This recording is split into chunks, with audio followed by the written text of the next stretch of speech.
Hello everyone. Today discuss about Cannon-Bard theory. According to Cannon-Bard theory of emotions, we will we feel emotions and experience physiological reactions. ठीक है, इस theory के दौरान आप feel करते हो इमोशन और साथ ही साथ आप फील करते हो फिजियोलॉजिकल रिएक्शन जो कि होती है आपकी sweating, trembling and muscles tension simultaneously. ठीक है, रुक रुक के बार बार होना मसल्स टेंशन. एक more specifically I suggest that emotions result when the thalamus send a message to the brain in response to situations and results in a physiological reactions. तो इन्होंने ये सजेस्ट किया कि जो इमोशंस रिजल्ट्स आते हैं वो थैलेमस के कारण आते हैं. मतलब जैसे इमोशन आएगा थैलेमस एक्टिव होगा, थैलेमस एक्टिव होते ही क्या होगा, इसके अंदर ये सेंड करेगा ब्रेन को मैसेज. ब्रेन रेस्पॉन्स करेगा स्टिमुलस के अगेंस्ट. जैसे कि स्टिमुलस कुछ भी हो सकता है, डॉग हो सकता है और कुछ भी. ठीक है, देन अब आपके पास में होगा क्या, उसके बाद में ये सब कुछ हो गया, then resulting in a physiological reaction. फिर आपकी फिजियोलॉजिकल रिएक्शन अपीयर होगी. ठीक है, जैसे कि हार्ट रेट बढ़ना, स्वेटिंग होना.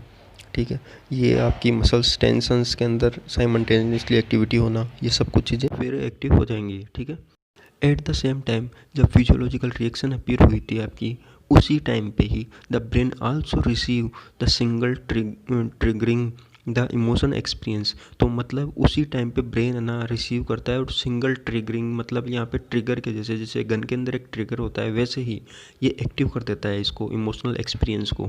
तो ये बोलना चाह रहा है कि जब फिजियोलॉजिकल रिएक्शन आया तभी आपका इमोशनल एक्सपीरियंस अपीयर हुआ है, ये ब्रेन ने अपीयर करवाया है. तो दोनों साथ अपीयर होते हैं, ये बताना चाह रहा है कैनन-बर्ड. जबकि जेम्स लैंग की थ्योरी में अपन ने क्या पढ़ा था कि पहले स्टिमुलस देखेंगे, फिर आपका फिजियोलॉजिकल रिएक्शन होगी और फिर इमोशन शो होगा. लेकिन यहाँ पे कैनन-बर्ड ने अलग कर दिया. इन्होंने बोला कि पहले स्टिमुलस देखोगे आप और देन थैलेमस ब्रेन को एक्टिव करेगा और ब्रेन है ना आपकी फिजियोलॉजिकल रिएक्शन और इमोशन को दोनों को साथ ही लाएगा.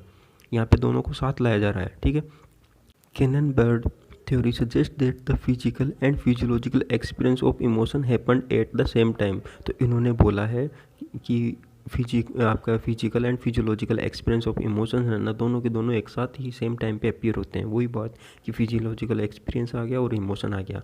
मैं बात करूँ फिजिकल की, तो फिजिकल आपका वही शो अप करना बाहर से, तो वो इमोशंस ही हो गया. तो उनको शो अप करना, दोनों को एक साथ शो अप करना, कैनन-बर्ड की थ्योरी ने ये बताया. Then that one not cause to other. ठीक है, अब इनमें से अगर फिजियोलॉजिकल एक्सपीरियंस है वो दूसरे जो आपका इमोशंस आ रहा है, फिजिकल इमोशंस आ रहे हैं या और कुछ हो रहा है, तो उसको कोई इफेक्ट नहीं करता. कुल मिला के बात है, फिजियोलॉजिकल एक्सपीरियंस और इमोशन है एक दूसरे को इफेक्ट नहीं करते हैं. ये डायग्रामेटिक एग्जाम्पल भी दिया है यहाँ पे. ये स्टिमुलस हो गया आपका जो कि डॉग है. ठीक है, देन यहाँ पे ब्रेन के पास ये सिंबल गया, एक मैसेज गया कि स्टिमुलस दिखा है, तो थैलेमस एक्टिव हुआ और थैलेमस ने क्या किया, इमोशन और फिजियोलॉजिकल ओरोसोल्स एक साथ एक्टिव कर दिए. ठीक है, तो इसमें दोनों एक साथ एक्टिव हो रहे हैं. जबकि जेम्स लैंग की थ्योरी के अंदर हो रहा क्या था, स्टिमुलस आ रहा था, फिजियोलॉजिकल ओरोसोल आ रहा था, फिर इमोशन आ रहा था. तो उनकी ये थ्योरी को इन्होंने चैलेंज किया और चैलेंज करके ये नया कंक्लूजन निकाला है. ठीक है, ये नया रिजल्ट आया उसका. Then thank you.